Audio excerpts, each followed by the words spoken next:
Hi and welcome to the We Needed Roads podcast, and maybe the last one of the year, depending on when I get this edited. Or if not, Happy New Year and welcome to the first pod of 2023. Because, David, I'm not even supposed to be here today. Which is a quote from which classic 90s film? I'm not even supposed to be here today. Yep, you've heard this story from me many times. I even had the t-shirt, there was a whole story. It's gonna kill me. I forgot you were doing this. I thought we were doing films from, like, our lists or relevance. It's just going to be anything these days. So it's Clerks by Kevin Smith. Oh, god damn it! I could have got. Yeah, I wouldn't have got that one. Yeah, so it's one of the formative filmmakers of my youth, and he finally completed his Clerks trilogy this past year with Clerks 3, which is out on DVD right now. Which is going to be on your list. That's why you've mentioned it. Well done, Neil. Well, maybe. It might be on my long list. It's going to be on your list, and I'll tell you why.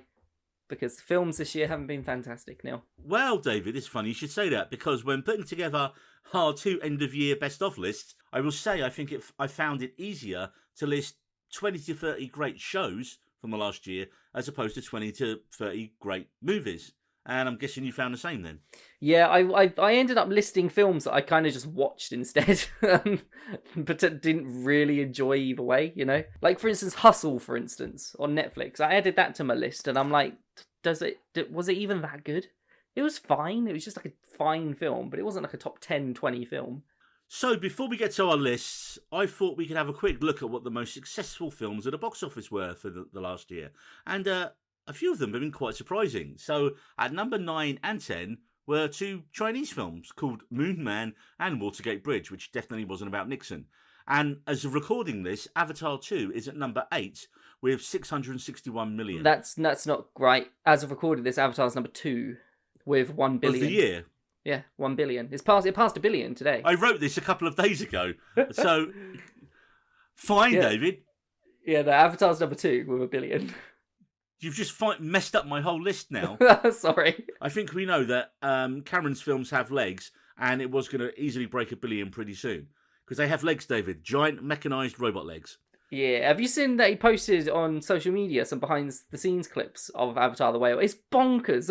There's nothing... It's just like in a warehouse. Like what they're doing. Like, there's nothing around them that's like particularly like... Oh, well, yeah, you can see what that is. It's just a warehouse with some plants.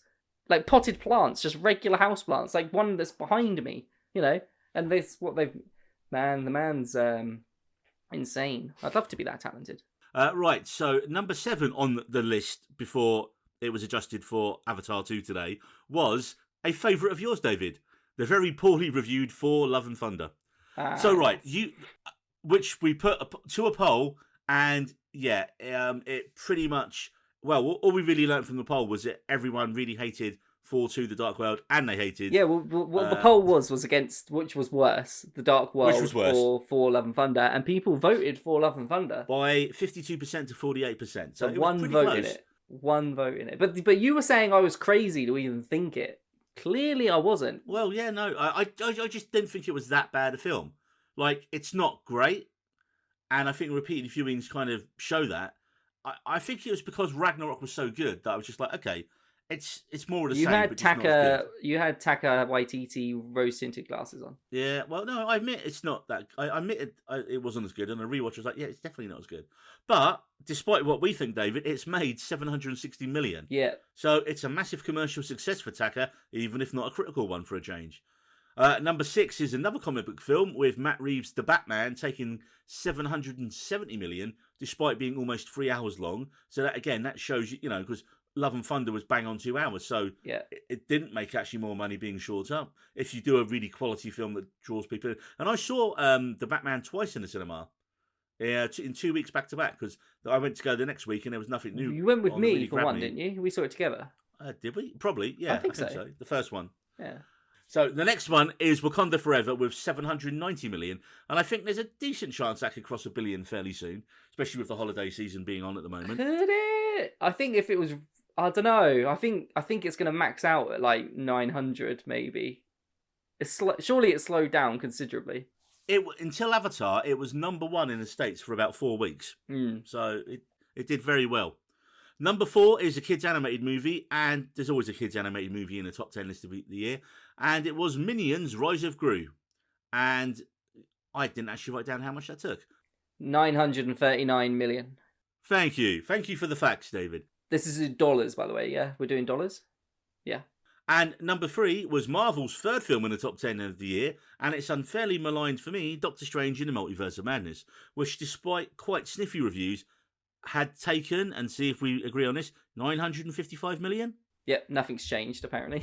So, again, it's this weird thing where, we've been saying, well, okay, well, comic book movies, they've not been that great this year, and, you've got your Marvel fatigue, but the films have still, they've been close to 2 billion from the 3 films they released, man. So, it's still making absolute tons of money, but you have to wonder, is the money going to go down next year on the upcoming films because of the quality perhaps not being up to everyone's previous standards of this year?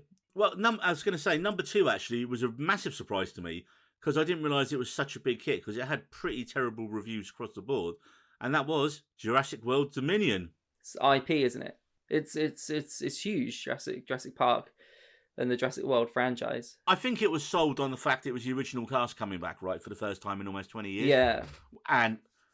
But I mean, I watched it the once, and it's weird. I thought it was perfectly fine when I saw it in the cinema, but I haven't had the urge to go and rewatch it on DVD or streaming since then.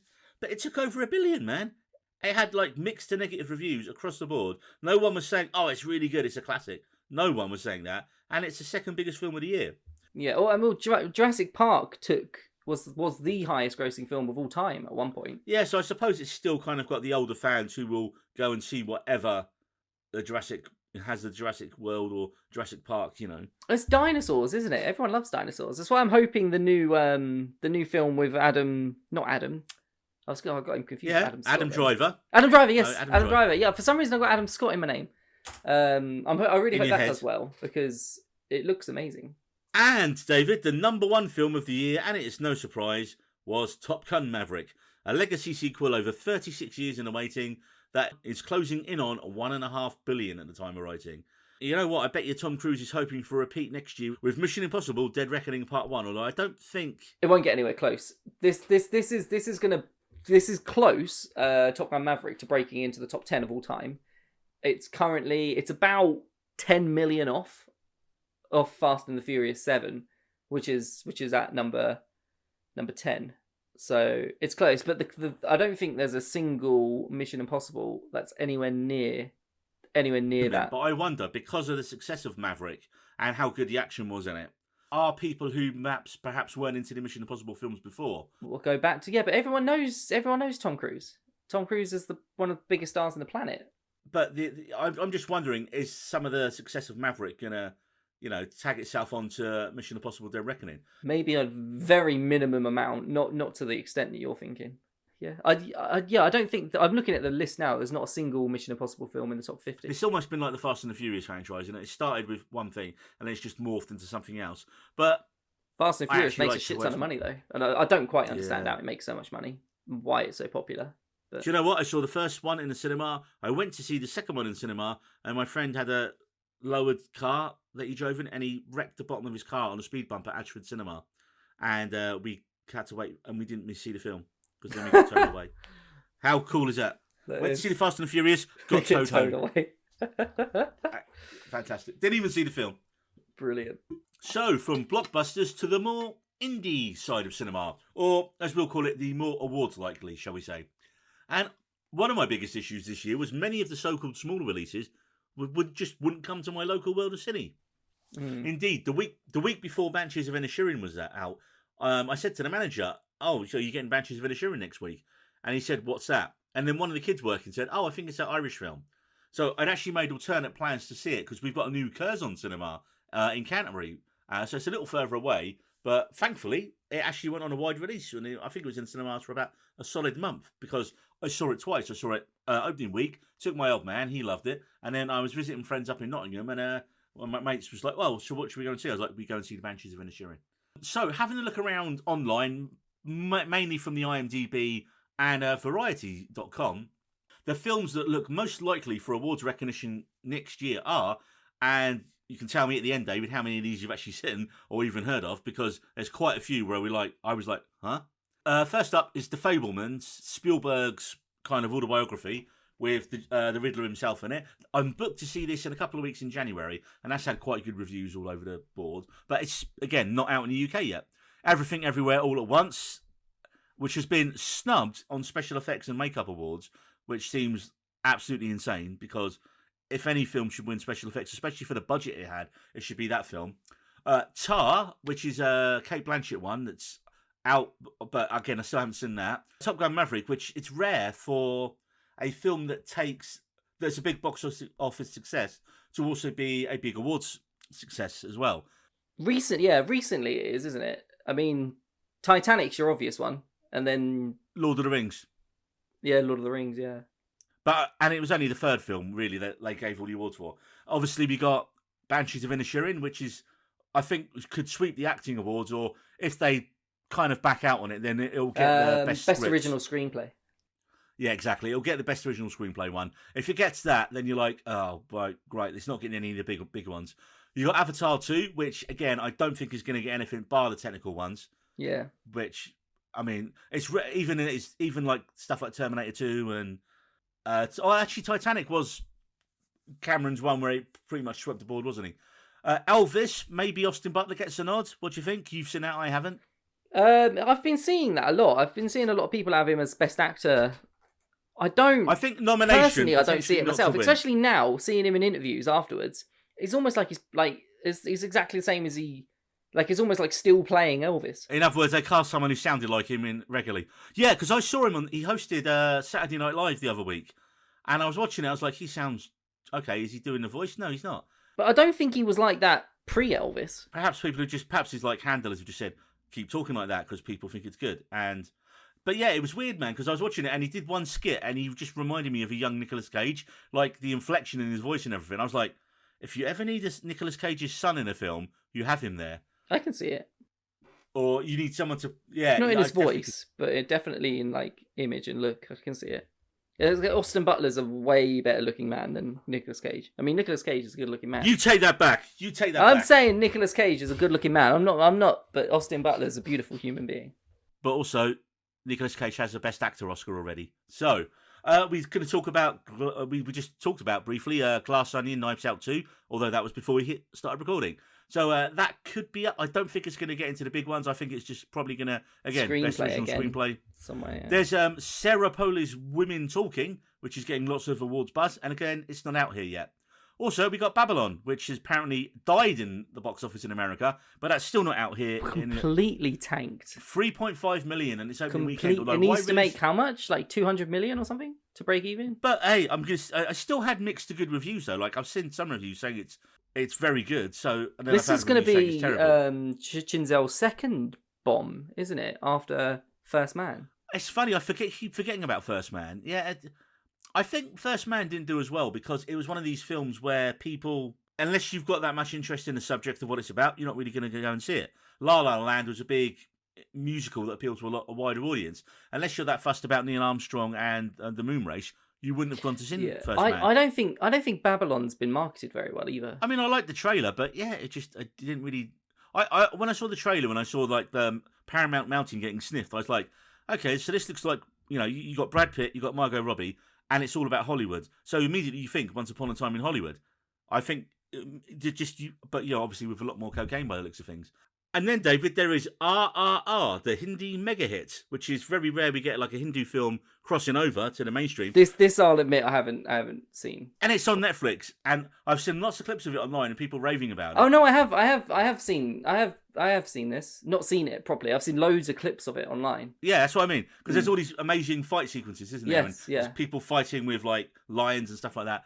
And so yeah, hey, any film that can break through its genre constraint to become a massive hit is all the better for. But again, at best, it's going to get Best International Picture.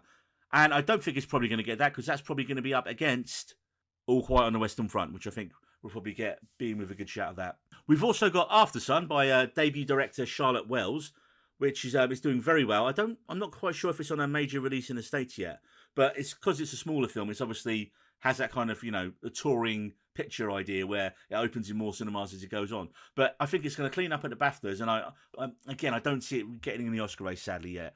She Said, which, again, not a lot of people have been talking about, but it was, and I did see this, and of course, Kerry Mulligan can do no wrong in my eyes after A Promising Young Woman, and even before that. But again, the story of the two New York Times reporters essentially exposed Harvey Weinstein and kind of kickstarted the Me Too movement, so that was very good. You got Empire of Light, which is a new Olivia Colman film set in Margate, just around the corner from us. That's not out yet. That's out in a couple of weeks here. Yep. You've got The Whale, Darren Aronofsky's new one, with Brendan Fraser tipped for Best Actor from that. I really want him to win. This is, I don't know, where you just feel, yeah, I just really want him to win. Living, Bill Nighy's one. I saw that the week before Christmas, right before Avatar. That, again, brilliant film. I mean, it's a brave man who's going to remake a Kurosawa film. Coming out tomorrow on Netflix from the day we record this. We're recording this on Thursday, the 29th of December. Coming out tomorrow on Netflix is the new Noah Baumbach film, White Noise, with Adam Driver and Greta Gerwig. And that could potentially be a film that's going to be up there for some of the awards. Have you watched Emancipation? No, because again, it's the whole Will Smith thing at the minute, man. Is that okay? It's just the whole Will Smith thing. And I've heard as well that it's one of these films that's designed to get him an Oscar, and of course, with what happened, it kind of seems a bit silly now, doesn't it? So I'm sure it's very good. I'm sure it's really well acted, because just because you slap Chris Rock doesn't make you a bad actor, just makes you a bad person, right? So. We're going to get on to my long list. And as it's Christmas, David, why not Violent Night? A film that managed to be an instant Christmas classic, spectacularly sweary and violent, with David Harbour having an absolute ball as a tatted-up, hammer-wielding Santa. Giving them their lumps indeed, David. We got Ralph Fiennes and Anya Taylor-Joy's The Menu. That was a superb dark comedy about a rich group of arseholes who suddenly find themselves at an exclusive restaurant, which is not all they expect. And ironically, it's actually from director Mark Mylod, who really made his name as one of the main directors of Succession over the last few years. It was also done really well at the box office, taking $65 million from a budget of $30 million. And it's going to be on Disney Plus in the UK from the 4th of January. So that's everyone's first week of January film sorted. Earlier in the year, I had a soft spot for young director, writer, actor and T-boy Cooper Raiff with his film Cha Cha Real Smooth, where he plays an endearingly geeky turn as Andrew, a bar mitzvah party host, as he starts a relationship with Dakota Johnson's enigmatic Domino, a single mother with an autistic daughter, played by an actual autistic young actress, Vanessa Burkhart, in a breakout role for her. I had a lot of fun with Nicolas Cage and Pedro Pascal in Tom Gore McKenzie's Unbearable Weight of Massive Talent, where Cage gets to be more Nick fucking Cage than ever before, and yet it's a strange friendship between the two of them that develops that is really the film's heart. My favourite horror film of the year was X, but sadly not high enough in my top 10, and it was my first Ty West film I'd seen, and I went into my screening knowing absolutely nothing about the film. What's your favourite horror film, X? Favourite film of the year, yeah. Of the year. I thought You've not mentioned another film that I thought would be higher then. Well, this isn't really a list, is it? This is just like films I really like that didn't quite crack the top 10. But if this isn't, but you're saying there's no horrors in your top 10. I'm not saying anything. I'm not saying what's in my top 10 yet. But although I literally just did say, okay, I can see how you get to that conclusion. Anyway, I didn't realise that Mia Goth was even playing two roles in the film till the credits.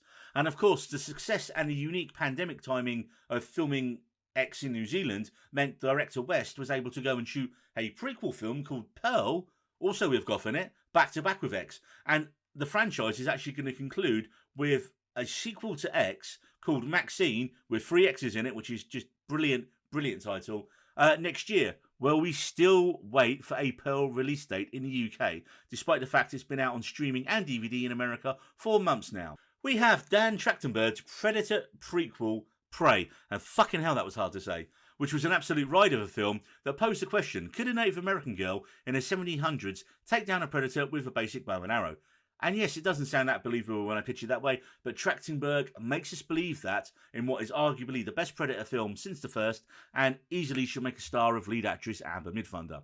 Also, a shout out for Guillermo del Toro, having 2 films out this year. His first, a remake of the 1947 neo-noir Nightmare Alley, starring Bradley Cooper, Rooney Mara, Toni Collette and Cate Blanchett, which didn't really garner as much acclaim as the usual Del Toro release, but it's still a magnificently acted, gorgeous-looking film, stylishly directed by Del Toro as always.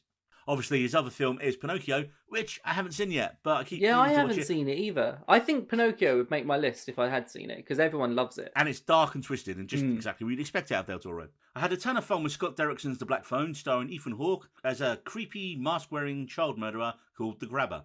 And the film's simple premise is massively elevated by the two performances of the two young actors, Mason Thames, who played our main protagonist Finney, and his foul-mouthed sister Gwen, played by the brilliant Madeline McGraw.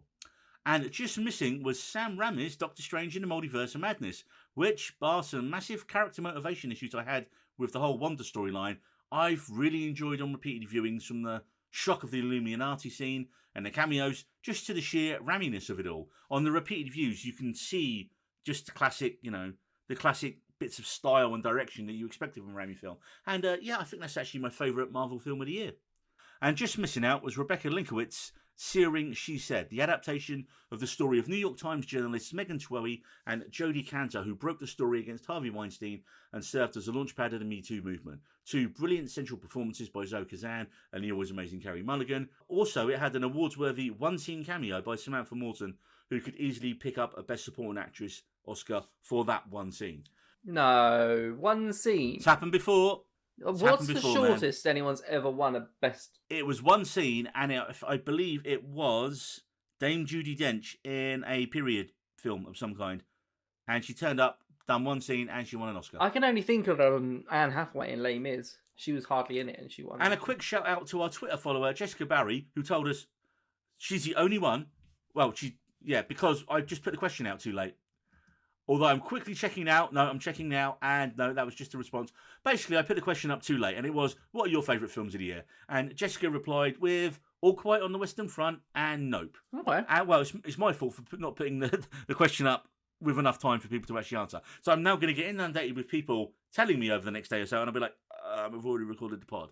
Hey, but that's on me. I'll just give them a shout on the next one. So anyway, on to the top 10, David. Well, hang on a second. I have a top long list. Did you have a long list? I got a long list. It might, some of the film, I'm not going to go into like little details of them like you did. I'm just going to say it. Okay, Neil, you ready?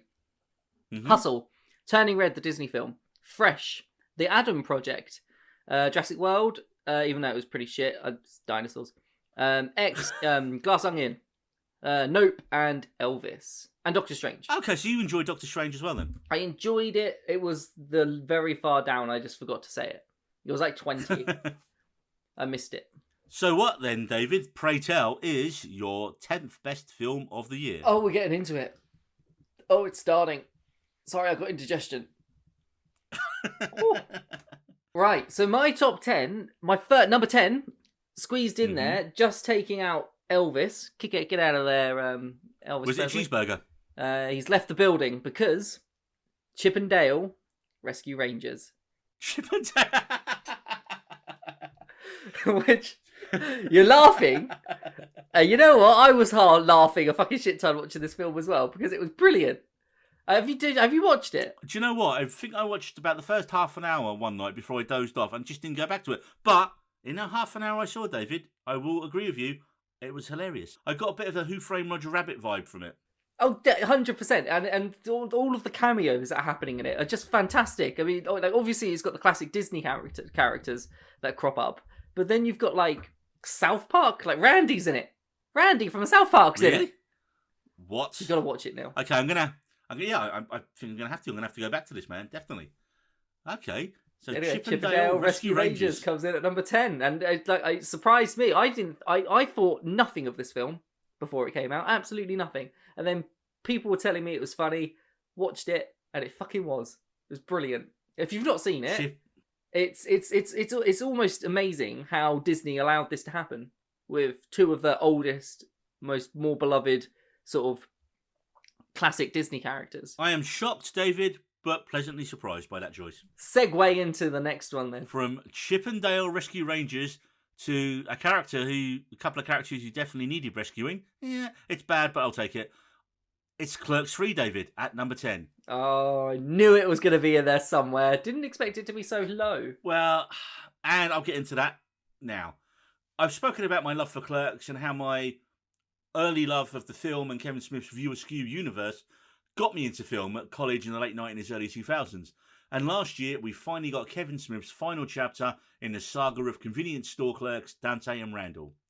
Now, the simple setup follows on from the end of Clerks 2, with Dante and Randall now running the Quick Stop convenience store, but nothing's really changed too much in their lives, till Randall has a heart attack, mimicking Smith's own real-life dice with death in the last few years. And upon his recovery in the film, Randall decides to make a film about his lives and of them being clerks. So it gets really metatextual, and it's just a treat for fans of Smith.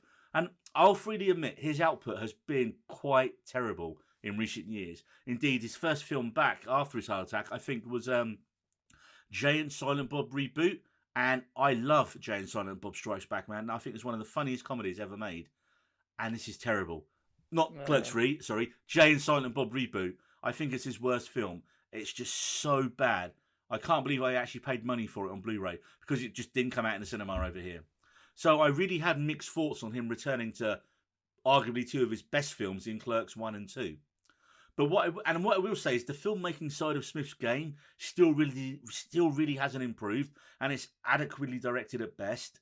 However, Smith's strongest suit as a filmmaker was always his writing. And not surprisingly, he really brings the emotion from this film, especially in some of the later moments. There's a use of a Pearl Jam song called Just Breathe in such a good scene. It literally brought a tear to my eye, David. A tear to my eye. Now, your mileage with this film will vary depending on how much you've been there throughout Smith's career. Me being of similar age and growing up with these characters, this is the kind of film that almost makes you question your life choices because the characters are so relatable to what you've been doing. And like I always like to say, these lists are our own personal top 10s of the year, and I have such baggage with this series and this filmmaker that I was just ecstatically happy that Smith managed to end his career-defining trilogy in such a triumphant way, and he was also able to survive his heart attack to make it. And Clerks 3 is actually out on Blu-ray now, so I just need to harass people to release a set of Clerks 1 to 3 now. I want the Clerks 1 to 3 set with all the extras on it, please, now. So yeah, Clerks 3, David. Okay, well, I think Chip 'n Dale Rescue Rangers versus Clerks 3 is going to be an interesting one in the polls. It's going to be very interesting. Yeah, I couldn't call that one. So, David, from convenience store and two slackers in New Jersey, we are going to San Francisco Valley. No, San Fernando Valley. Apparently. So that's all California, right? I think so. It's Paul Thomas Anderson's Licorice Pizza. Ooh. Coming in at number 9 there. A film that I watched later than I should have. I only watched it about a couple months ago, I think. And was pleasantly surprised by how generally entertaining a story is about kind of absolutely nothing.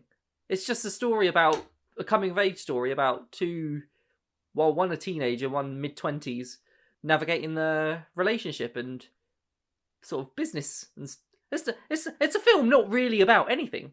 What was it about, Neil? Can you tell me what was it about? It was a love story between, an interestingly set love story, between a 15-year-old boy and a 25-year-old girl.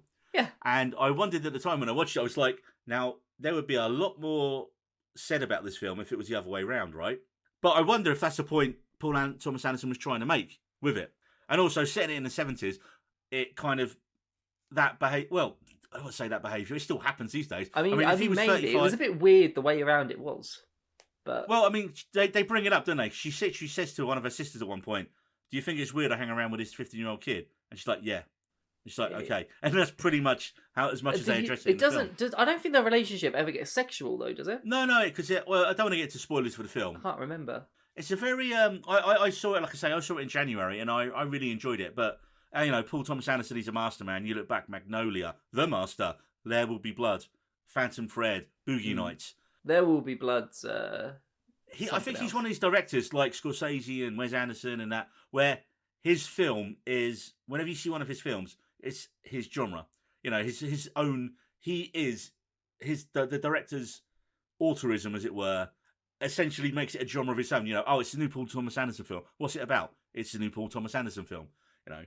That's kind of what it's like. Yeah. When you say, it's a new Wes Anderson film. Yeah. Like I get you when I say it's not really about anything. It's about. It doesn't have to be. Again, mate, I'm pleasantly surprised that you enjoyed it. I did. I really enjoyed it. And yet, like you say, it's a film about nothing. And bizarrely, they're the kind of films that got me into filmmaking and to go to college to do it. I mean, arguably, Clerks was one of them. The other one was Dazed and Confused. by Richard Linklater. Have you ever seen Dazed and Confused? I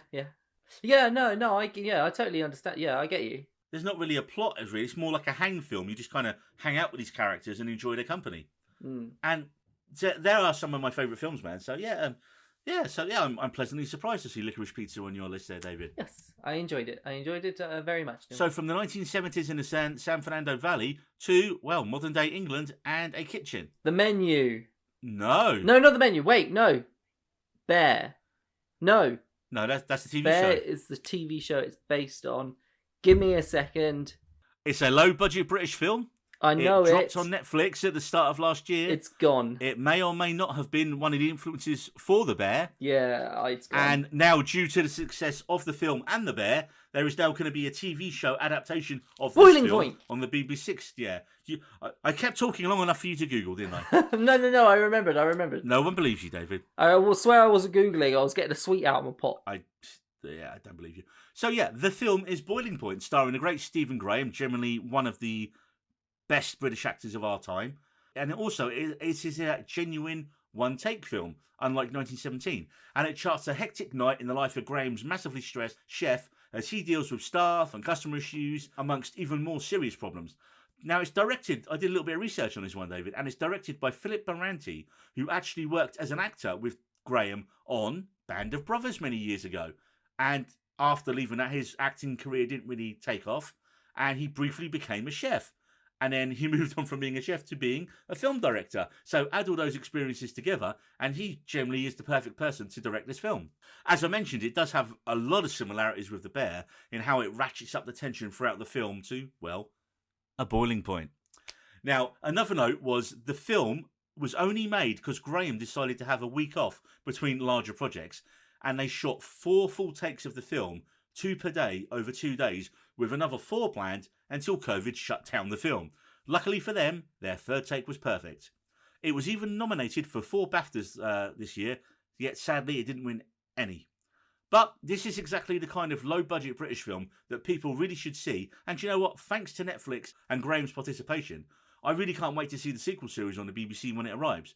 So yeah, Boiling Point is currently on Netflix, and also, if you're a big fan of the film like I am, there's a great Second Sight DVD release of it as well. Second Sight are this kind of like an indie DVD studio, so they pick certain films each year and do really nice 4K special edition releases. So I've got this on my list. I'm going to buy this at some point. It's got a book with an essays on the film and all the making of it, and it's just a really great set. So yeah, check out Second Sight's DVD releases as well. I forgot to mention that I've seen Alana Haim in concert. So you went to see Haim? Uh-huh. It was a long time ago, and they weren't the headliners. Anyway, if they were on somewhere and I was at a festival one day, I they'd be a perfect, mid-afternoon. I'm just going to have a beer and lay back on the grass and watch kind of band. To be honest, I can't really remember them much, but I definitely have seen them. I to be fair, David, I don't even think I'm definitely not their target audience, and you are probably not either. You're probably a bit too old for them now, which ironically ties in with the theme of the film. Boom, there we go, synergy. From a kitchen in the UK, we are going back to an island just off the coast of Ireland. But you haven't seen the Banshees of Inisherin. I lied. Yes, but also I'm disappointed. I'm so disappointed it's this low down in your list. Oh, you really? Okay, well. I thought it was going to be top 3 for certain. I enjoyed it quite a lot for the exact same reason I enjoyed Licorice Pizza. It's just good dialogue, well-structured story, good crack, beautiful cinematography. It's feckin' good film. It's a feckin' good watch, Neil. Do you know what, though? You've only watched it once, right? Uh-huh. When you watch it again sometime, there's so many things that don't hit you the first time you're watching it because you don't realise the significance of what that scene implies. Give me an example. For what happens later on, because you're watching it for the first time. We know the bit when he's like asking out Pedrig's sister. Yeah, no, I felt that first time around. Oh, well, that dream's died. Yeah, and everyone's like, but what? And he goes, I'm just going to go over there and do that thing I was going to do. Yeah. And of course, spoilers. This is your spoiler alert. That thing he was going to do was to drown himself. Yeah. Which I didn't get the first time. I was like, I just thought he was going to wander off. And I didn't. I think seeing it in the cinema though, you get so drawn into it. I was really glad I saw it twice in the cinema, man. But yeah, I kind of wish I went to the cinema to see it now. it dropped in the States on streaming a week or so back. You promised me. You fucking promised me I did not promise you. I know what you're gonna say. that the dog doesn't die, and I know the dog doesn't die, but the fucking donkey dies now. I'd have rather the dog died. God, that's made me so sad. And when he brought it in as well, when he brought it in and was just like cuddling it. You know what? It took me until about the third scene in this film when he's when he gets back home and he's waiting for his sister to come in to realise that it's set in like the 20s. Yeah, you don't get that it's a period film, do you? From the trailer, I didn't get that at all. It took until like I said, about the third scene to really realise it.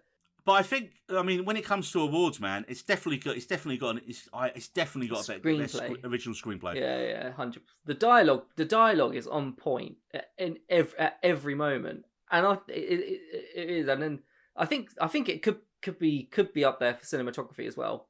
But do we think it's going to take any of the big acting ones? I mean, I honestly think. No, I don't. I think they're going to all be nominated, though, don't you? Yeah. I think there'll be a nomination there. I think. Farrell definitely best actor.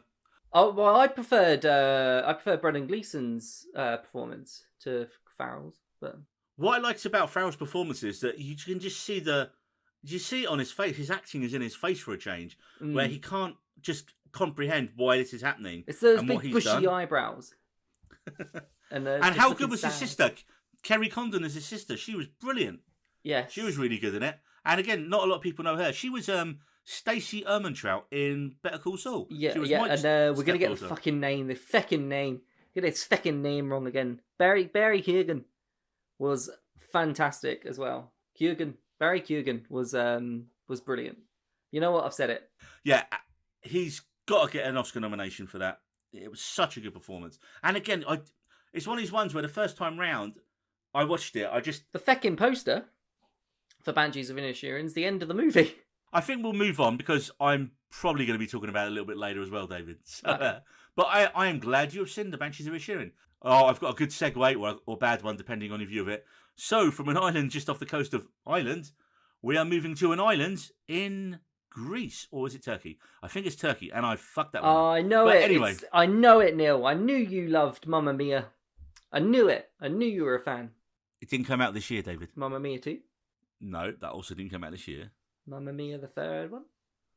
That's hopefully never going to happen. No, David. A very late entry into my top films list is Scottish debut director Charlotte Wells' first film, The Mesmerising Aftersun, which has had a massive groundswell of support, and The Guardian actually gave it their Film of the Year, and it's had almost universally positive reviews. So, at its heart, it's a simple story of a single parent, Callum, played by Normal People's Paul Mescal, and his 11-year-old daughter, played by brilliant newcomer Frankie Coro, as Sophie. And the film it's amazing, and on my initial watch through, I don't think it hit me as much as thinking about it did afterwards. Because this, and it's a minor spoiler, but not really, this is a film about male depression, and how it's hidden, and how in the film you view that through the eyes of his daughter's character, Sophie, where for the most part he seems like a pretty good dad, and we only get hints of the struggle because as an 11-year-old, she wasn't really able to decode that yet, even though she does sense that something's kind of wrong with him. And it's a spectacular debut from a brilliant young talent in Wales, and it's great to see a young filmmaker who feels the freedom to do what she wants in the way she wants to tell the story. There were certain points, mate, in this film where I'm just dazzled by the filmmaking choices she made in terms of camera positioning, shot choice, and the film's got such a rich visual language. And so much of what Wells is trying to say with the film is in the subtext. As on the surface, you can go look at it and go, oh, it's just a nice film about a father and daughter on a holiday at a rundown resort in Turkey. Oh, it was Turkey, not Greece. Good, I wrote that down. But the basic description just doesn't do the film justice. I'll freely admit that after reading interviews from Wells about the film since viewing it, I'm going to have to go back and watch this again. Indeed, Wells said that one of the sparks of her story was flipping through an old photo album, and that's generally what the film feels like in terms of its colours and cinematography. It has this kind of dream, hazy, memory-like feel to it. And also, there cannot be enough said about the charming performance of Mescal, battling his inner demons from the carefree outward demeanour he portrays for his daughter. And indeed, this is a star-making term for young Frankie Corio, who belies her age and experience to give an inquisitive yet measured performance as Sophie, who on some level does know that all is not right with her father. I am saying, David, this film is a genuine masterpiece where I think on repeated viewings, this might have crept even higher up my list. Okay. And I really can't wait to see what everyone connected with this film does next. Wow. Okay. It's really good. It's really powerful. But it wasn't an easy film to watch. I can imagine. I mean, I've not seen it. I think it's an interesting... You've hooked me on the premise, though, because it's 100% right. I think the biggest con, literally every parent... Is that everything's okay? Fools their children is into thinking that they've got everything sorted out. Yeah. You know, you grow up and you think your parents have just got everything figured out. You know, everything's perfect. Your parents have the answers to everything. They fucking don't. Flying off you only realise that when you grow older, that they're flying at the seat of their pants the entire time. Yeah. But like it's such the world's biggest con, isn't it? Is that you think your parents have got everything sorted out and that everything's okay when it's not. And the film does some really weird kind of like dreamlike sequences, because it's almost, I'd say 95% of the film is set on the holiday in the past, but you occasionally get a scene of the daughter in the future looking back on it. So I'm assuming the dad commits suicide at some point. All you know is that he's not in her life as an adult. Okay. That's it. And it's kind of... Oh, also, there's a brilliant use of Queen's Under Pressure in it, which, again, the lyrics of the song, I mean, it's a little bit on the nose, but again, it works so perfectly for the film. Oh, and wow. like you said, it's a really good film, man. Like I said, I can't wait to see what everyone else does with it. Some of the shot choices are insane, and that's what I was saying earlier, is that if you're a new filmmaker just starting out in your career like Charlotte Wells is, you do what you want. You don't have to... There's a scene where they're having a conversation, right? And the camera is focused on the reflection on the TV. And I was like, is the camera going to move? Oh no, the whole scene is going to take place that way. And I was just marveling at that. And she does so many things like that. Mm. And you're just like, this is someone who just wants to do what they wants to do. This is just someone who wants to make the film and the way they want to make it. And fuck all the conventions of filmmaking. Aftersun is currently streaming to buy on Prime in the States and is still in the cinemas over here in the UK. So get yourself there and see it as soon as you can. So, from a touching father-daughter story in a Turkish island resort to David. Well, I'm going to feel a bit shit about this one now. Because your one was like this lovely, deep story. And mine's just about a predator going around killing people. An actual predator or the predator? An actual predator. So your number 7 then, David, I'm guessing is Dan Trachtenberg's. Yeah, Dan Trachtenberg's Prey. Yeah, I think coming off of the one that you've just mentioned, which has a lot of nuance and a lot of, deep understanding and about mental health, which is quite strong with me. Coming into this one seems a bit shit, but from a shit entertainment point of view, don't like beat yourself up about that. Prey is, and I said it earlier in my long list, the best Predator film since the original. It's better than the original. I went back and watched the original 2 or 3. Okay. No, I watched first 2 after this, and Prey is better. Better from a filmmaking perspective. It's better from a cinematography perspective. It's better from a written perspective. It's just hands down a better film. The fact that we're using what's the Native American tribe called? Comanche. Yeah, because the film had a Comanche dub, didn't it, as well? That in itself was mind blowing. I mean, I didn't watch it that way, but in it to have that as an option, because the clear use of Native American actors throughout, that's just a nice little touch, Neil. When you have these entertaining action movies from start to finish, they don't always manage to grab you throughout, right? There's the peaks and the troughs, like naturally that there has to be, because you can't be up here all the time because you'll be fucking blown out your brains for the entire films, and you can't be down there all the time. Yeah, because you'll be like watching the Transformers film there, and you can't be any Michael Bay film. And you can't be down here all the time because you'll be like watching, I don't know, like a Terrence Malick film. Right, so you got to find that middle ground, and Prey does it so beautifully. Every set piece, all the callbacks to the original to the original Predator films, from small things like using the helmet as armor to using certain methods of taking the Predator down. It was a joyride from start to finish, and a beautiful one at that, because there's not a lot of films, action horror films like this, that can say that they look good whilst doing it, and Prey looked fucking good. For me, mate, I think Dan Trachtenberg's a brilliant filmmaker. He's not made many films yet, but his previous film was 10 Cloverfield Lane. Mm-hmm. He's younger than me. He's only 41, and he was a director of some episodes of The Boys and Black Mirror as well. He's one of these directors when you like keep an eye on him, like Robert Eggers or that, and you just keep an eye going, okay, what's he going to do next? For me, the things that Prey had going for it was short. It was only 99 minutes, so there was no fat on the screenplay at all. It was just boom, straight in. And like you say, the fact that when people were talking about the rough idea for the film, and, oh yeah, it's going to be set in the 1700s, and it's going to, all the incels came out, oh yeah, you're telling me the team for the hardest Marines, including Schwarzenegger and Jesse the Body Ventura, and they got killed by a Predator, but this one young girl is going to take down a Predator. Oh, bullshit, man. All those dicks. And after watching this film, you're like, no, Trachtenberg and Amber Midfunter do such a good job that you absolutely believe she could take down a Predator by herself, which is what she does. And I just love that, and they do it in a much she doesn't do it by herself, but yeah, I get you. She has a little bit of help. And like you say, and of course, are we going to get the sequel, though? With the credits implied that they're going to come back and not be happy?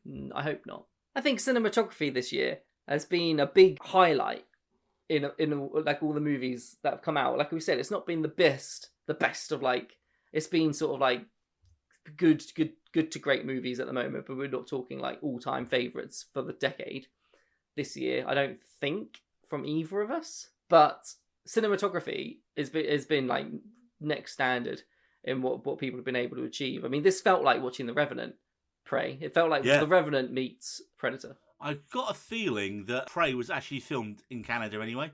Yeah, it was filmed in Canada. So there you go. Yeah, we're but it felt like, was it filmed in all natural lighting?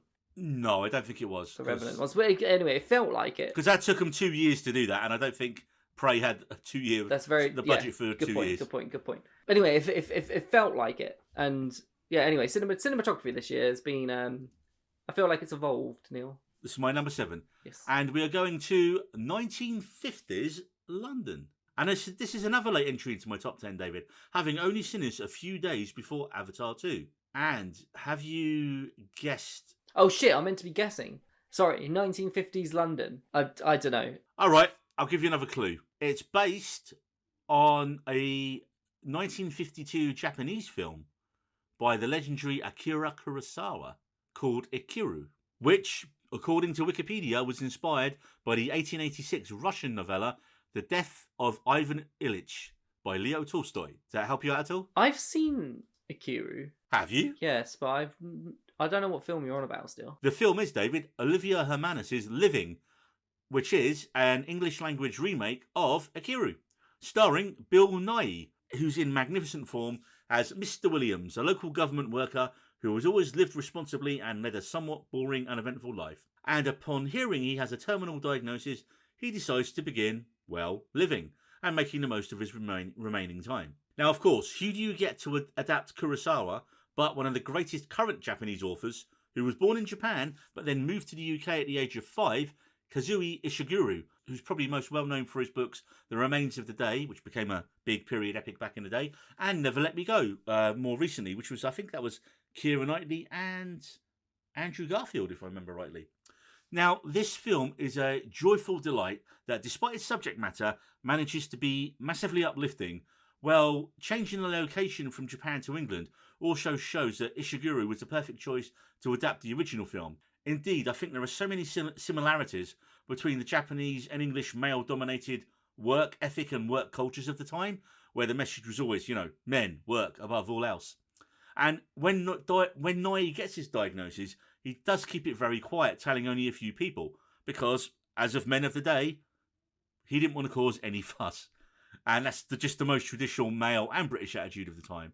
First off, he confides in a man he meets in a diner called Mr. Sutherland, played by Tom Burke, and it's just a dude he meets in a cafe, and he decides goes on a bender basically with him. They go out for a night and a day, and everyone's like freaking out because he hasn't come into work, and that whole scene culminates in a heart-wrenching performance by Nye when he sings his wife, who's passed away years ago. He sings her favourite song in a pub somewhere, and you're just watching it going, oh man. Did you mention there that it's the mentality of people not wanting to be like put anyone off, like put anyone out of their way? That's a big issue that we're having at work at the moment, with people not wanting to seek medical advice or medical help because of there's like an age demographic where people are where a certain mindset needs to shift towards the services are there to help you. You're not putting anyone out. You are there you need to seek help. It's not okay to just get on with it.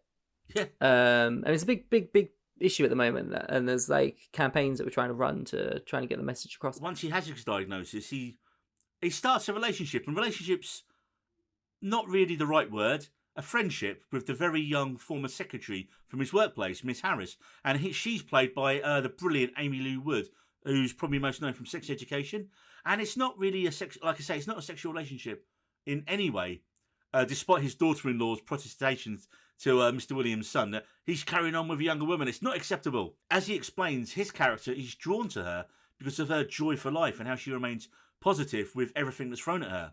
And she more than matches Nye stride for stride. It's one of her best performances I think I've seen her on screen. I use the phrase luminous. She's a luminous presence in this film. I should also mention Alex Sharp's Mr. Wakeling, who is he's a new employee to the company, and he kind of sees throughout the course of the film how if he does nothing, he too could end up with the outwardly empty life that Mr. Williams had. This is a beautiful, beautiful, gentle film that somehow, bizarrely to me, and it made me laugh when I was coming out of there, it felt like if Parks and Recreation was a 2-hour drama as opposed to a 22-minute comedy, if in plot only, because that comparison was one of the first things I just kept thinking. I was like, this is Parks and Rec, because he works for the planning department in a local government office, and it's supposed to be one of the most boring jobs possible. And again, Parks and Rec is one of my favourite sitcoms, and I was like, this is Parks and Rec if Ron Swanson was dying and suddenly decided to build a park. And again, if you've seen Ikiru years ago, mate, can you remember what the final image is of the film? No. I watched it in film class. Yeah. So we're talking like 12 years ago. Is it him on a swing? It's him on a swing in the snow. Yeah. Oh man, the final images in this film are perfect. And again, for an actor as established and as venerated as Nye, this is a career high for him, and he should definitely be in with an Oscar nomination shout. Indeed, I think Amy Lou Wood as well should be up for Best Supporting Actress in the next award season. But I have a feeling both of them are probably not going to get much luck at the Oscars, but probably more likely just to BAFTA nomination. Living is still just about hanging on in some cinemas in the UK. So, David, from 1950s London and people working with terminal illnesses, where are we going to for your number 6? My number 6, we are going all the way to the deep south, to the mythical land of Pandora. Really? Yeah, boy. Okay, this is where we can talk about Avatar 2 then. Again, cinematography. Neil, it's a big thing for me this year. The spectacle. I'm so glad I saw it in the cinema. I'm so glad I got to experience it whilst I could, because James Cameron, whatever you think about the man, he creates experiences for you. Not a lot of filmmakers do that. You know, a lot of filmmakers, I think he sees cinema differently to how everybody else sees it. Well, I think he sees it purely as spectacle and entertainment. I think spectacle first, entertainment second. It's mind-blowing what he was capable of doing with this film. Like, all of that water, like, I think it was like 98% of the water is CGI. Obviously, the film's called Way of Water. There's a lot of fucking water in it. Some of those moments that you could just reel off. How did they? Genuinely, it's like, how did they do that?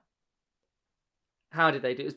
It's so clever what you're capable of creating at the moment through absolutely nothing.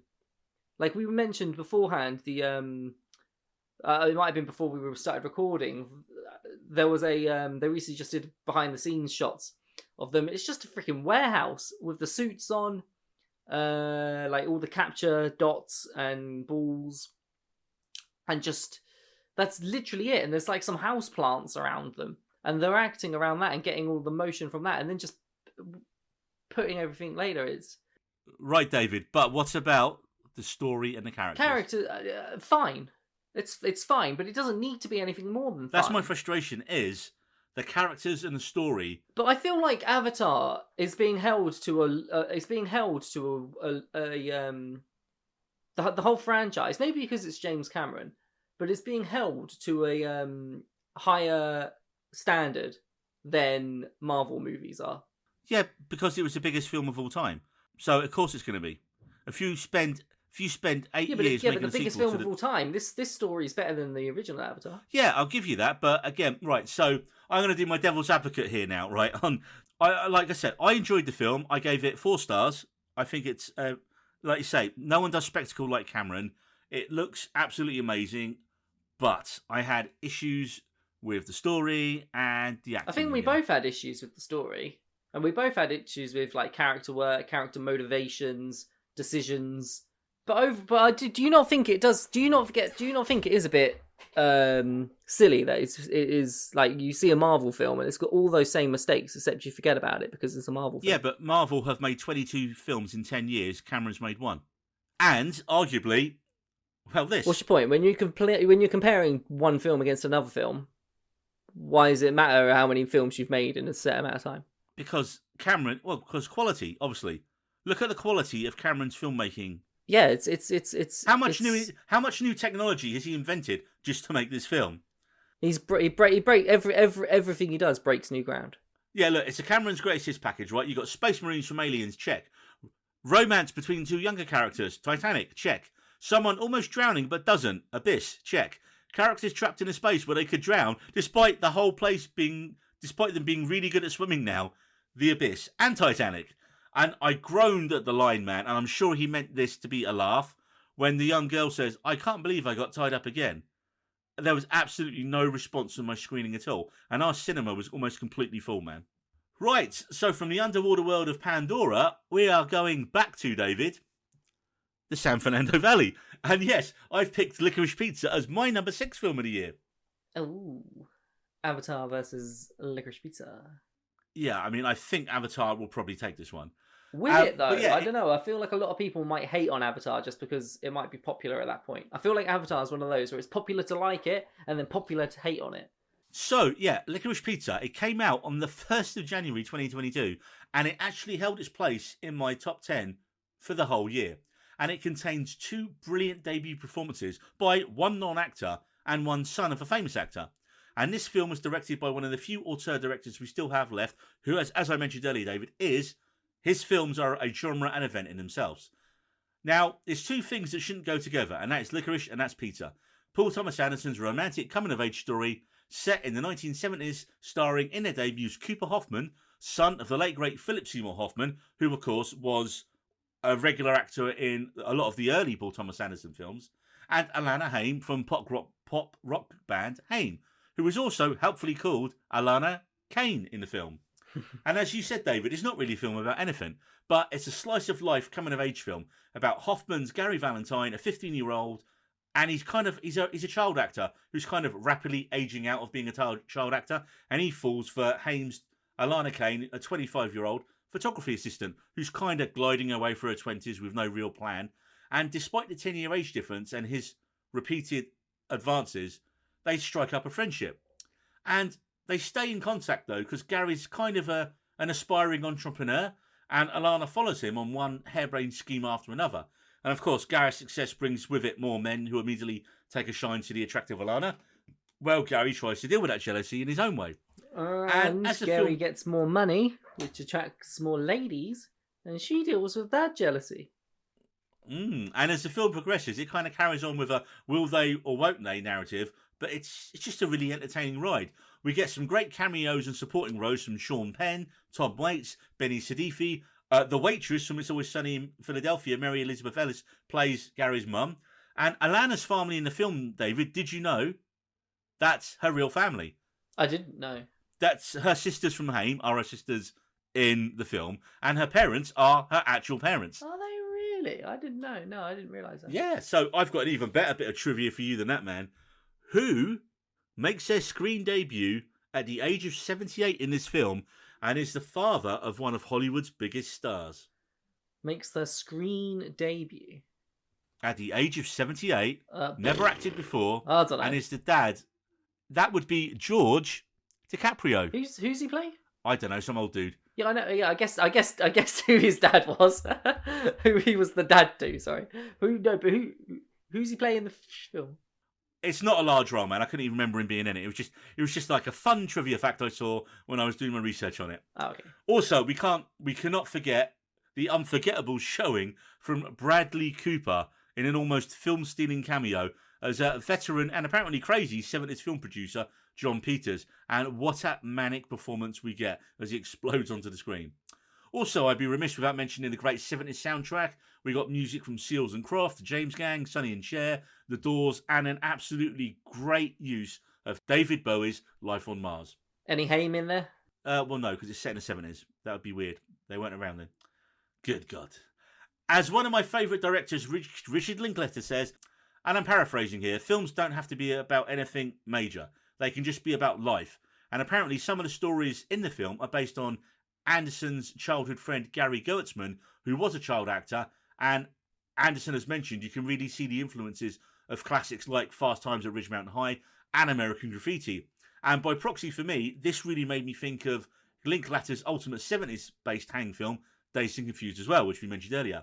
Sadly, though, this film was a box office bomb, not making back its $40 million budget, and it only made around $33 million, despite great critical reviews and several Oscar and BAFTA nominations. I've never seen Fast Times at Ridgemont High. Would you recommend it? Is it like Porky's? Kind of. It's like but it was a bit more, had a bit more to do with it. Like there was an abortion storyline in it, and it was a bit more harder edged. And it was, it's kind of like Is it a teen film? It's like a teen comedy. Sean Penn is like the stoner dude in it. Spicoli, I think, and Nicolas Cage is in it. I don't think Cage is in it. It's famous for Phoebe Cates and the red bikini scene, which has been referenced in a million other movies. And it's just, I think I've got to double check on it. I think it was Amy Heckerling who did Fast Times at Ridgemount High, and I was right. Yeah, it was Amy Heckerling. Okay. Anyway, no, I'll have to watch that at some point. I think it's like a big coming of age film for like someone. It's more your like. Not well, no. I was. Ironically for me, my more coming of age one was something like Dazed and Confused, because although it was set in the 70s, it was released in the 90s. Well, when was this? Wasn't this released around early when 80s? You were that age? No. I was like maybe like 5 or 6 when Fast Times at Ridgemount High Oh, came okay, out. So fair enough. completely bypassed me, man. But Licorice Pizza is currently out on DVD and streaming on Prime Video in the UK. So, David, from our second visit from the San Fernando Valley in the 1970s, where are we going for your number 5? We are going to. Oh, sorry, my list has closed down. I'm back. Okay, man, we're going to the Western Front. To the most depressing film I've seen all year. Probably to the most depressing film I've seen for a very long time. Every war film's depressing. But I feel like All Quiet on the Western Front really took the potato chips when it came to depression. And Did you know this going into it, what the film was going to be about? well, I knew it was a war film, but I didn't quite know just how like grueling and how like, oh, you think this is bad, bam, have that happen. Oh, you think this is bad, bam, have that happen. Oh, there's this glimmer of light, bam, everyone's dead. You know, it's pretty much the entire film as it goes. It's not a fun ride, Neil. I feel like now I've seen it, I'm gonna have to be in a very specific mindset to want to go back to it. Or watch another war film. Because, like, I'd happily go and watch 1917, equally depressing, but it's got a little bit more to it in terms of the feel-good factor in some respects. But you know what I mean? It's not quite as depressing as All Quiet on the Western Front. And then you've got Dunkirk, again, has a little bit more of the hope factor in there. But this film, beautiful German film, German actors, German director, based on the German perspective of World War One. Which, of course, the original versions of the film and TV, which you know what, weren't. You've got exactly. They were all Americanized. This particular film, all German cast, all German acting. Is it an all German cast? Actually, I'm not sure about that. There might be some more Eastern European. It's probably not all German. But anyway, you know what I'm saying. I think it's definitely going to get a nomination for best foreign picture at the Oscars this year. I'd be disappointed if it doesn't make the short. I don't expect it to win, but I'd be disappointed if it didn't make the shortlist because I think it is worthy of it. Which we spoke about All Quiet on the Western Front on a previous episode of the podcast, which if you want to hear more of, you should go listen to. Plug. What episode is that? That would be episode 49. That's just a guess. That sounded like a question. That was a guess. Yeah, it was a question. It's in the episode notes, folks. Have a look if you want to hear David's full review of All Quiet on the Western Front. Oh my god, it was 49. I'm so clever. That's literally not the definition of what you just did. But all right, so from the Western Front, we are heading to the skies, David, because I feel the need for a legacy sequel from a beloved 80s film that yet I strangely never cared for, David. Because my number 5 film is the most successful film of the year, and that is Top Gun Maverick. A film that had no right to be as good as it was, yet somehow managed to outright recycle most of the same story beats, music cues from the original, and yet somehow improve on it. Yes, the actual mission storyline is pretty weak, and it's essentially Star Wars, but two things make this film stand out head and shoulders above the original film. Firstly, their fantastic flying scenes, which the tech team and crews and the principal cast just deserve all the credit for, because the actors were actually in the planes. Of course they weren't flying them, but when you see the reactions of the characters to the speed and the G-force... I think Tom Cruise was flying some of them. He wasn't allowed to fly some aircraft, but others he was. So I think when he's in specific aircrafts... But anyway, of course they're not actually flying them, but like I say... And the planes, the shots you see of the planes flying are real, the shots of the actors in the plane are real, and in a sea of green screen CGI... Cruise has really made his recent career on providing spectacle again in action films and selling them on the fact that most of what you see in terms of stunt work is actually Cruise himself doing it, and that becomes a draw of the film. Now, the other interesting, slightly meta aim the film takes is that it blurs the line between Cruise and Maverick, in that as the film starts, we are told that actual pilots are on their way out and that drones will be replacing them, and that Maverick is the last of a dying breed, a dinosaur soon to be obsolete in the grand scheme of things. And of course, the argument could be made that Cruise is in exactly the same position within the film industry. He's the last of the big movie stars whose films are successful because people want to see him rather than the character he plays. And you could argue that its portrayal of Maverick, and indeed in the recent Mission Impossible films, it's just merely an extension of Cruise's own personality anyway.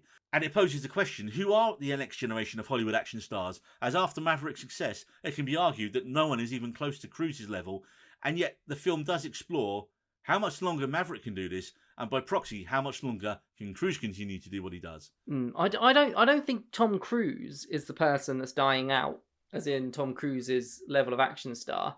I think it's more like DiCaprio that's dying out. DiCaprio was never an action. No, I think you're missing the point of that one, mate. No, I know. I'm on about actors that are dying out.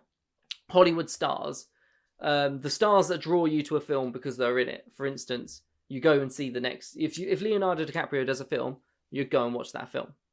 That sort of star is what's dying. I don't think the Tom Cruise star is dying because you've got like Chris Evans, you've got the Marvel actors that are in it. No, they're not even close, man. Chris Evans, as good as he is, I know he's no Tom Cruise, obviously.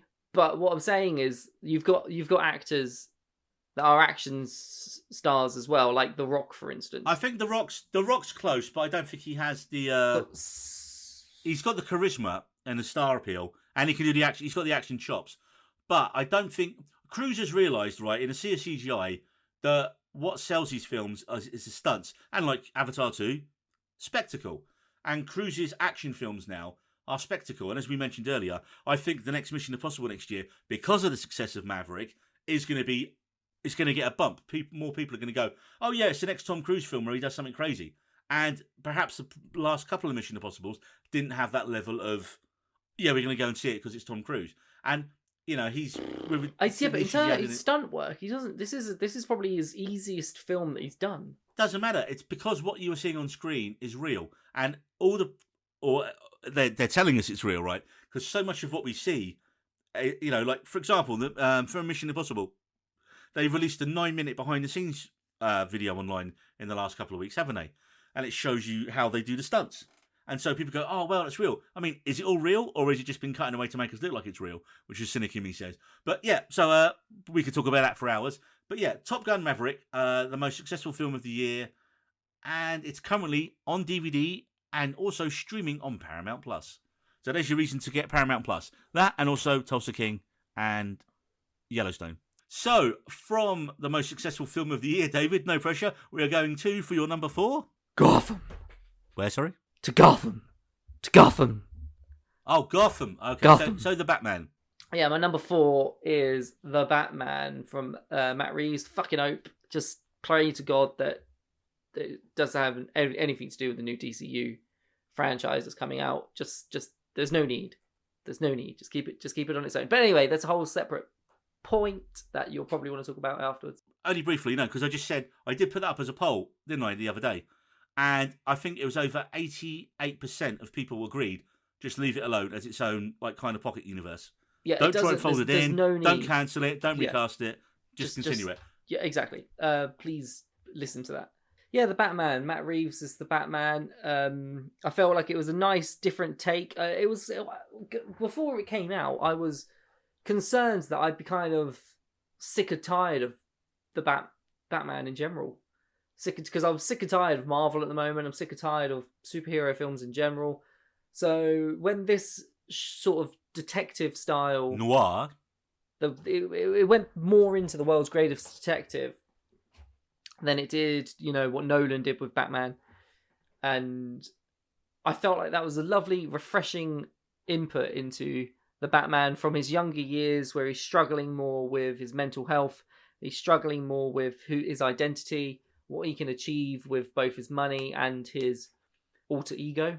You hit the nail on the head, man. What I really enjoyed about this is that, like you say, it's more Batman year one-ish, in that Bruce has just started his career as Batman, and he's really only concentrating on violence and vengeance, and you kind of see he's not making much of an impact, which he realises himself. Even Alfred tells him at one point, look, you need to work on being Bruce Wayne just as much as being Batman. Also, for the first time, this truly feels like a Batman film, where Batman is the main character, as opposed to the villain being the focus of the film, which happens in almost every other Batman film. You think of Burton's original, it's all about the Joker and Jack Nicholson. Well, it's called The Batman. You barely even see Bruce Wayne in the film, right? He's very rarely Bruce Wayne in the film at all. I think, is he Bruce Wayne maybe once when he goes to the funeral? That's it. The rest of the time he is. And when he's broody Bruce Wayne after the funeral. broody Bruce. I think he goes to the hospital at one point as Bruce Wayne as well. Yeah, because he's got to see Alfred. I mean, what I like is it really shows his character arc from, at the start he's like nihilistic dispenser of violence, to someone who actually begins to care about the people of Gotham he swears to protect at the end of the film. I will also say, mate, the music. Dun, dun, dun. Michael Giacchino, he literally took Nirvana and done all these orchestral versions and expanded upon the original song. Batman soundtrack and music that Giacchino did was actually missed off the Oscars long list, and I was very furious about it the other day, because I don't listen to a lot of soundtracks, and the Batman one was one of the few that was on my rotation on Spotify all year. But yeah, I love this film, man. I've seen it twice. Even at 3 hours, I saw this in the cinema twice back to back in 2 weeks in a row. And I almost saw it a third time, and then something else came out. And I've just got it for 4K Christmas, which means yet another viewing. And we also watched it on demand when it came out earlier in the year. So I've seen Batman 3 times this year. Joining emo Batman is Zoe Kravitz's excellent Selina Kyle. Easily, she's the best Catwoman we've had since Michelle Pfeiffer. You got Paul Dano on terrifying, so normal for him, form as the Riddler, whose performance is kind of part John Doe from Seven and part keyboard warrior incel. Indeed, Dano has actually likened his Riddler to the Zodiac Killer, and you can really feel the David Fincher influences in all the best ways in this film. You got Jeffrey Wright's James Gordon, who's only a lieutenant at the start of the film, and he's one of the few non-corrupt Gotham cops that Batman trusts. John Turturro, having a brilliant year after Severance, plays crime boss Carmine Falcone in probably the best on-screen version of this character we've seen. Andy Serkis, as we know, is great, but sadly I thought quite underused as Alfred the Butler, with only minimal hints of his ex-military background. And indeed, we even did get the one bit of the film I didn't like, was we had this cringy "You're not my dad" scene with emo Bruce. Of course, another actor having a great year is Colin Farrell, under a ton of makeup and prosthetics as Oswald Cobblepot's Penguin, who at this point in the story is one of Falcone's lieutenants. And indeed, so good is Farrell's performance that a spin-off HBO drama about the Penguin's rise to power is in the works, which we kind of had in the Gotham TV show, but then that was all over the place in terms of tone and quality. The film looks absolutely amazing. We're always saying about cinematography today, man. It's lensed by Greg Fraser, our good old buddy from Australia, who is the Dune cinematographer. So again, between June 1, he goes and does Batman, goes back to do June 2. Just give him 3 Oscars right now. And it's all noir, rain, neon, great use of shadows, and the implications of violence all over the city. Again, I've already mentioned the great soundtrack by Michael Giacchino. And I think a few spoilers ahead, just for the end, mate. We have to mention the cameo at the end with your favourite guy, with unnamed Arkham prisoner. Yes, it is indeed our favourite to pronounce, Barry Cohen again, as a new potential Joker. And with Gunn taking over at DC and dispensing so far with Gal Gadot, Henry Cavill and The Rock, we did have to wonder, and again what we mentioned at the start, does he have plans to try and fold this into his new DCU? Because one of the reasons he got rid of Cavill as Superman was he was too old. He wanted to do a young Superman story. Well, we've got a young Batman story here. Pattinson's Batman is at an early enough age of his career and stage of his career as Batman that they could course correct if Gunn decides to file him into the DCU. But, as we said from our poll, 85% of the people said no, leave Pattinson alone in his own pocket universe and let them do their noir detective crime stories. Only time will tell, David. Only time will tell. Don't touch the Pattinson. Don't touch the Pattinson. I never thought that would be a phrase I'd never thought I'd say. You'd say that phrase something like, 3 or 4 years ago before we knew Robert Pattinson would be playing Batman. I don't think that would have touched people's lips. I don't want to talk about what's touching your lips. Right, so from the Batcave, we are going to, well, everywhere, David. Everywhere, everything, all at once. Or everything, everywhere, all at once. Yep, Doctor Strange didn't see this one coming, as the other film about multiverses that was released last year critically vanquished the Multiverse of Madness, and that film was the Daniels. Both directors are called Daniel Kwan, Daniel Scheinert. Everything, everywhere, all at once. And as one of the stars, Jamie Lee Curtis, would regularly shout about on social media throughout the year, their film only cost between 14 and 25 million, while Doctor Strange 2's budget was 200 million. However, bar the box office, and as we know, Multiverse of Madness was a massive commercial hit for Marvel. Everything, Everywhere absolutely smoked it in every other category. Indeed, this film is a true original and almost impossible to categorise. In fact, we didn't actually review this because you only seen it recently, didn't you? Mm-hmm. And honestly, my brain was so blown by it, I couldn't even think, how do I even go about talking about this film? So we didn't actually review it on the pod. And for the first 20 minutes or so, I mean, the bagel. For the first 20 minutes or so, I literally thought I was watching the wrong film. It was a slow-paced drama about a Chinese-American family who own a laundromat. And then it kind of goes all Matrix-y at the tax office. I'm not even going to try and describe the plot much more than that, except it involves Michelle Yeoh's Evelyn Wang jumping between multiverses as every choice she makes splinters off into a new multiverse, and she's trying to stay one step ahead of and prepare for the threat of Jurbo Tupaki, who threatens the multiverse and therefore the existence of everything. That's about as succinct as you can get on a plot description for the film. And Yeoh is superb as the many different versions of Evelyn we see, and quite rightly is being talked up as a potential Best Actress winner this year. And you know what? I think she's going to do it as well, man. But this film also heralded the comeback for the actor who played her husband, Waymond Wang, and it's only bloody Short Brown from Temple of Doom and Data from the Goonies. Yep, it's a Vietnamese-American actor, Ke Huy Quan, who struggled to find work after aging out of childhood roles and moved in production and eventually fight choreography. Indeed, it was only a matter of weeks after Quan decided to give acting another go that he was cast by the Daniels in the film, and what a performance we get from Quan playing the different versions of Waymond. And as mentioned, it's such a shame that we've been deprived of Quan's talents in front of the camera for a large part of his career, simply as Hollywood decided he didn't fit the mould of what they were after. Well, I did a bit of research, David, and thankfully Quan's going to be working a hell of a lot more in the future. He's got 2 Disney Plus shows in the pipeline, one of them to do with Chinese-American people, and another one, he's going to be in Loki Season 2. Beautiful. Why was he ousted? Is it literally just because he didn't want to... When he went from cute child actor to like teenager and young man in his 20s, they was like, no, we don't want you. We don't want Chinese-American actors. Oh, sorry, Vietnamese-American actors. Right, because he was in the Goonies as well, wasn't he? Yeah, Goonies and Temple of Doom, arguably 2 of the biggest films of the 80s, and then he just couldn't get roles. So he, like I say, he ended up moving into production and fight choreography. So again, it's just a shame that it's interesting that child actors from the 80s tend to have been good actors as adults for the most part.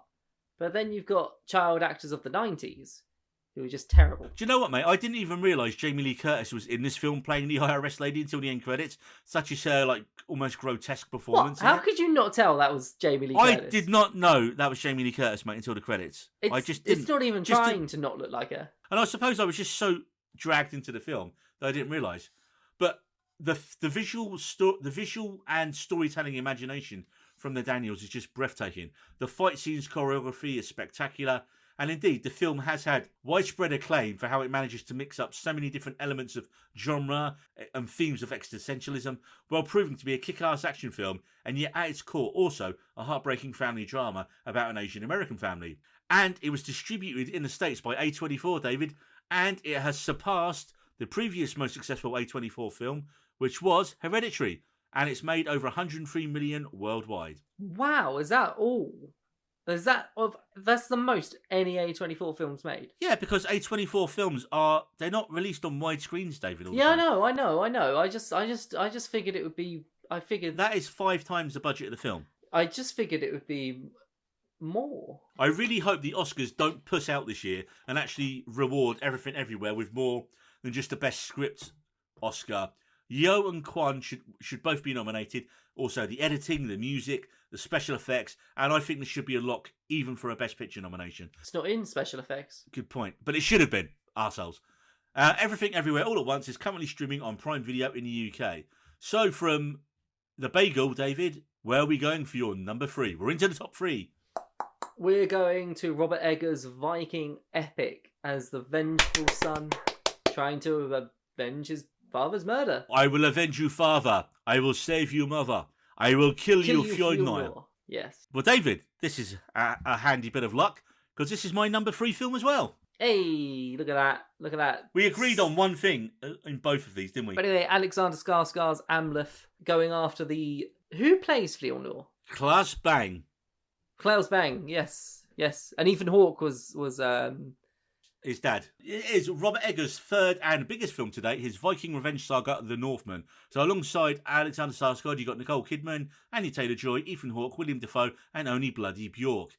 Yeah, mate, this was one of my most anticipated films of the year, and it actually lived up to the hype for me. I saw it twice in the cinema, and I bought the 4K on day one, so it's safe to say I'm a fan. And like you said, the story is simple enough that young Prince Amleth's father is slain early on by his jealous brother, and young Amleth has to escape, swearing to return to avenge his father, save his mother, and kill his uncle. Seems like a plan. Skarsgård is superb in this, and indeed he looks about the size of a pro wrestler. And apparently that was a byproduct of getting stuck in Ireland during COVID for a year. So when you can't film and you have to stay inside, what do? You just keep training. And so obviously he looks like an absolute monster. I did the complete opposite. I just got fat. I wish I had his mentality. I don't think staying inside... I think you would have stayed inside for a year even if there hadn't been COVID, man, to be fair. And I just get fat anyway, true. Now, the film did have quite the mixed reception. It cost between 70 and 90 million, which was over its original budget of 65 million, which dwarfed the previous large budget on Eggers... Well, the previous largest budget Eggers had worked with on The Lighthouse, which was 11 million.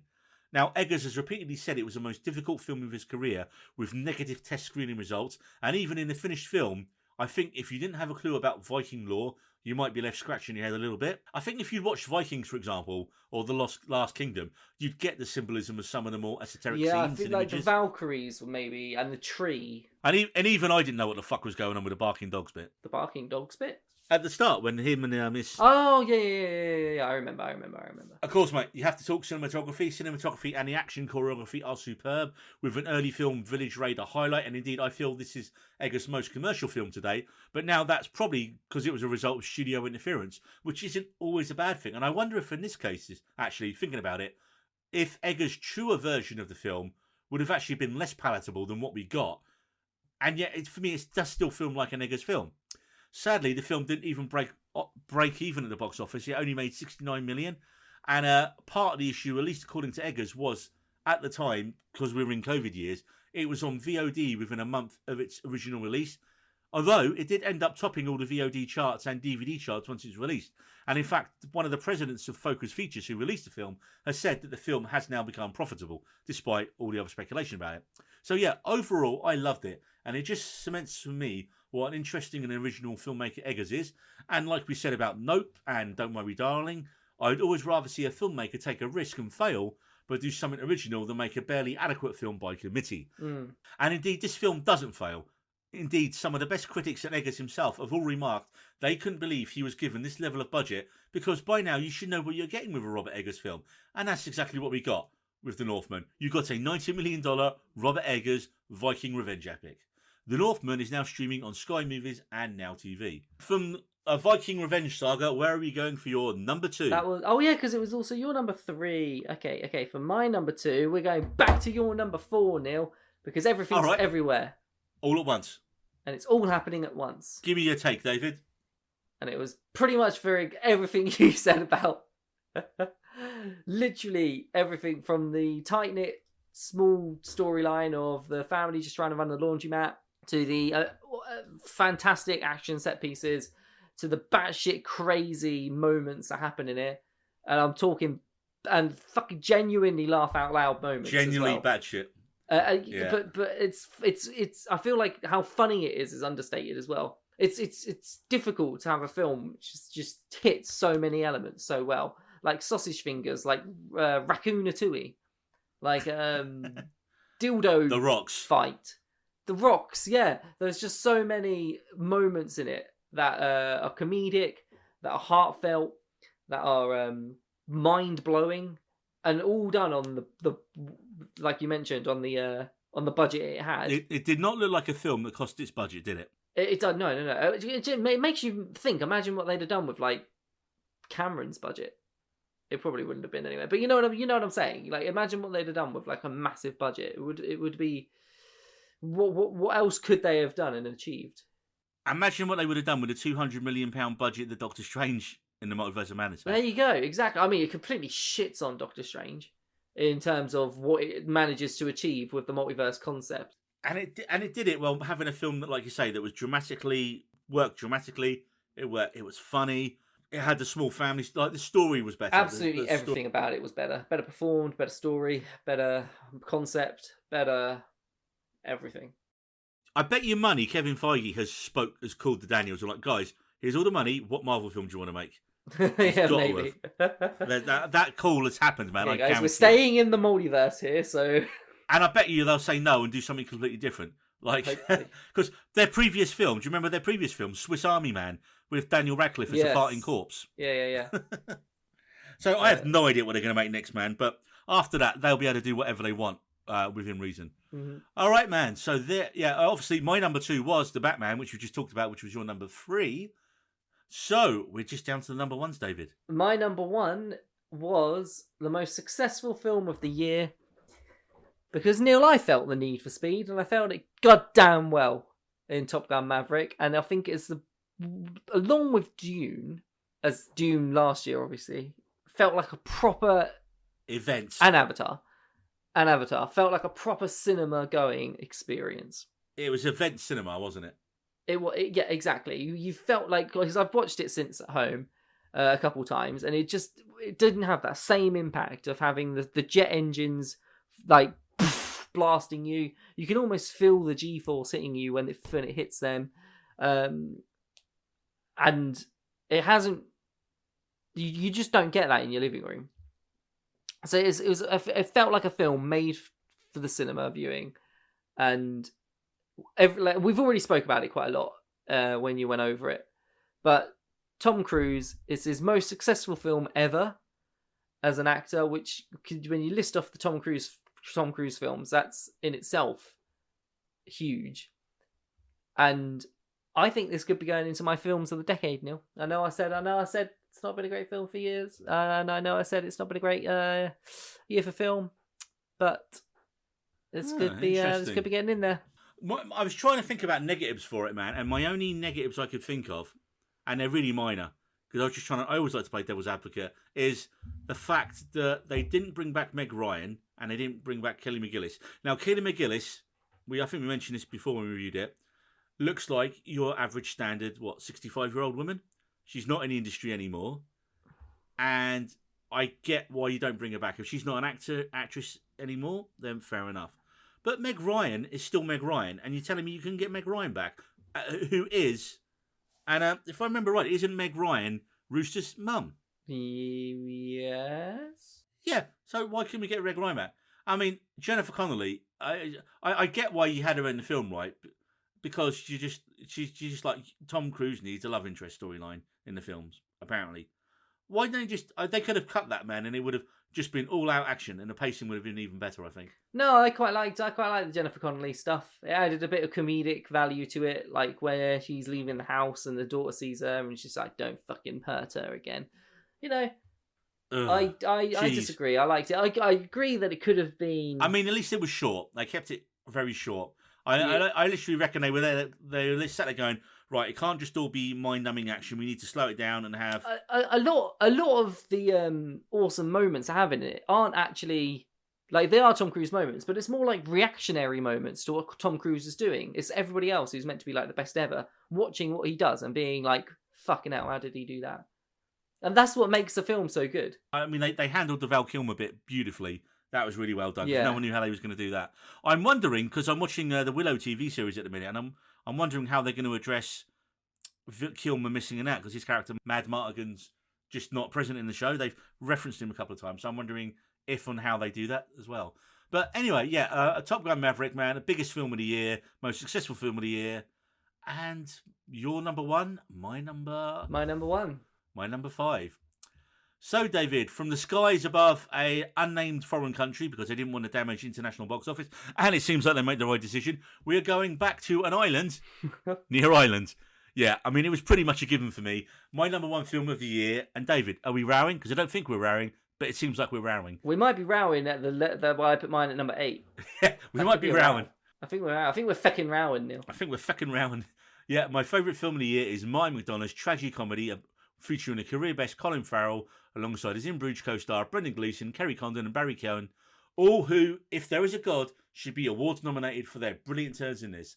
And yeah, I did only talk about this a few episodes ago, but since then, it's dropped on Disney Plus in the UK and on VOD in the States, and there's been a lot more chatter about this film than when I saw it in the cinema a month or so back. And as you mentioned, you tricked me and you watched it last night, David. And again, we did talk about it earlier because it was your number 8. But yeah, I mean, it's a masterclass of sorrow, loneliness, misery, mental health, and how people don't address it. In fact, yeah, 2 of the best films of the year probably were this and Aftersun, and they both kind of dealt with that same thing, and obviously in different time periods in different ways.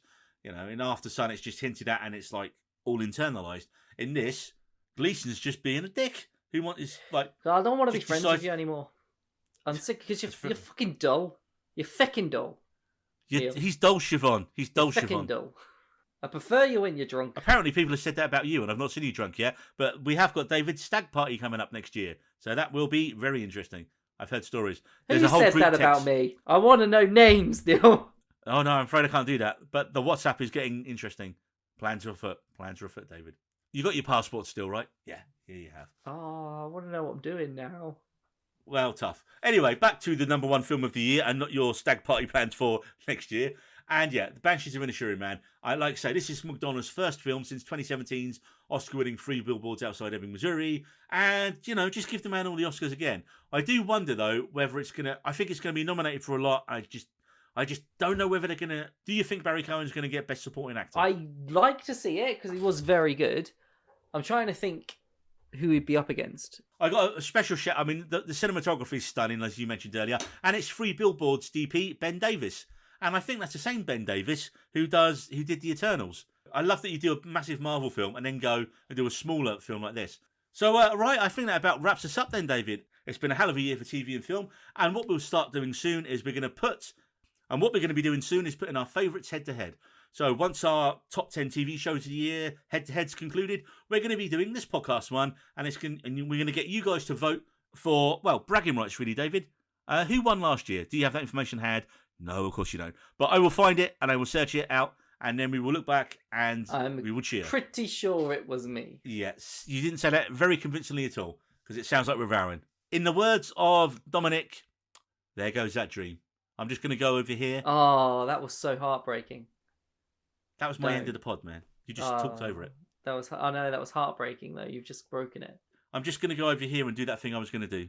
There goes that dream. It's the wrong way round. You got it the wrong way round, David.